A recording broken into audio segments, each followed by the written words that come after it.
Yeah, let's talk about the Coulomb's law. And we have this K for our Coulomb's constant. We call it Coulomb's constant or the proportionality constant. It is very crucial in calculating the amount of magnitude or the electrostatic force or the Coulomb's force between charges.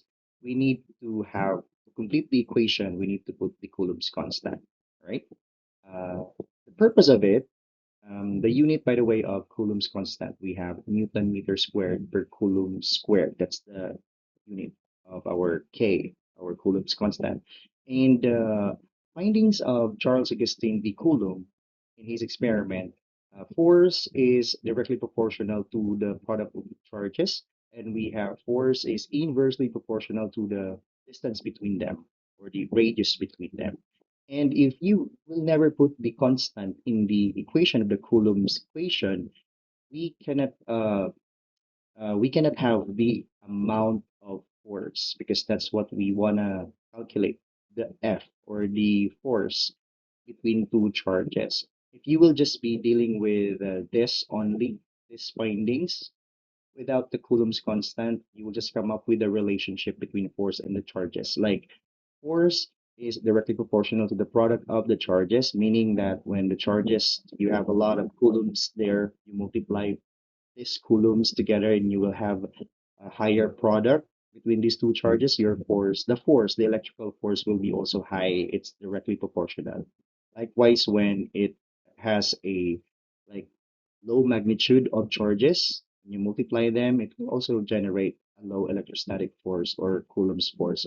On the other hand, when the distance between them are very, when the distance between them is close to each other, it's very close, shorter distance, it will generate a high a high force because the relationship between force and the distance between the charges is inversely proportional. If the charges are very far from each other, of course, the attraction or the repulsion will become lower. So the force is there, the Coulomb's force will also be low. So I will show it to you now why we need the Coulomb's constant, K.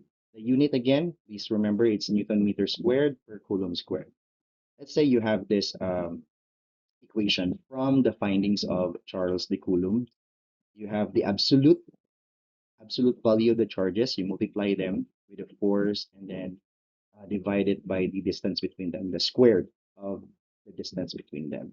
And we put the proportionality constant or the Coulomb's constant in order for all the units to be canceled out except for the unit of force, which is Newton. Okay, so the unit for Coulomb's constant is Newton meter per Newton meter squared per Coulomb squared. You multiply it by the unit of charge. We have coulombs. That's the unit of charge represented by caps lock C. Okay, and you will have the unit of our distance should be meter. So if you notice, when you multiply charges, the units of charges, coulombs and coulombs, you will have coulomb squared. Okay, you multiply coulombs and coulombs, so you will have coulomb squared. Then we can cancel out the units. Coulomb squared canceled, meter squared canceled, and we have the remaining unit, which is Newton, which is suitable because we need to find the magnitude of the attraction or the Coulomb's force between charges. So that's why the proportionality constant or the Coulomb's constant is necessary or crucial in our calculations. Thank you so much and have a great day.